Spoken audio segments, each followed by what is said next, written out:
Λάκης προσπαθεί να περάσει, ελύσσεται, απέφυγε τον αντίπαλό του, καλή σέντρα, ευκαιρία, θα τη χάσει ο Ήβιτς. Η απόκρουση από τον Sporting συνεχίζεται, η φάση για τον ΠΑΟΚ και τώρα και βλέπετε ξανά από την εξαιρετική προσπάθεια του Λάκη, σέντρα ακριβίας για τον Ήβιτς, αλλά ο Sporting στην περιοχή της Ξάνθης. Εκτελεί τώρα ο Λάκης, μπάλα προς τα πίσω, Μάρκος Αντώνιο, εκπληκτική απόκριση σε επανάληψη, τελευταία προσπάθειά του. Ο σουτ βεβαίως του Κισέλαξ στον Κοντρέρας. Εκτελέστηκε από τον Λάκη, η κεφαλιά του Μάρκος Αντώνιο στο δοκάρι. Η μεγαλύτερη ευκαιρία, να δούμε ξανά, η μεγαλύτερη ευκαιρία του ΠΑΟΚ έως τώρα στο παιχνίδι, το δοκάρι του Μάρκος Αντώνιο. Πρωταγωνιστής, κεντρικός αμυντικός. Έρχεται ο Μπαλάφας, δυνατό σουτ, νέα εντυπωσιακή.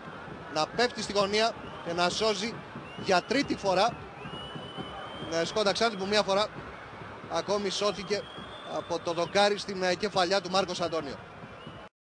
Η προηγούμενη φάση πάει να μπει στη φάση ο Κοντρέρας. Φαίνεται να απλώνει εκεί τα χέρια του ο φυτοπλάγιος Σνάουτσνερ. Τώρα για τον Αναστασάκο. Ολάει μπάλα προς στιγμήν.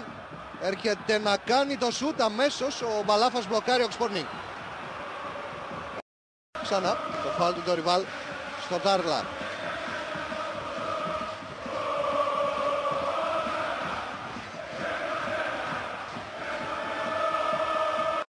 Ο εκτελεί, κεφαλιά του Μπαλάφα προς τα πίσω, Ήβιτς, Μάρκος Αντώνιο, νέα επέμβαση από τον Sporting. Βλέπετε ξανά τον Ιμπραήμ Μπακαγιόκο ετοιμάζει ο Φερνάντο Σάντος, όπως μου λέει ο Κωστής Μπότσαρης. Ο Βασίλης Λάκης στη σέντρα με τις γροθιές. Ο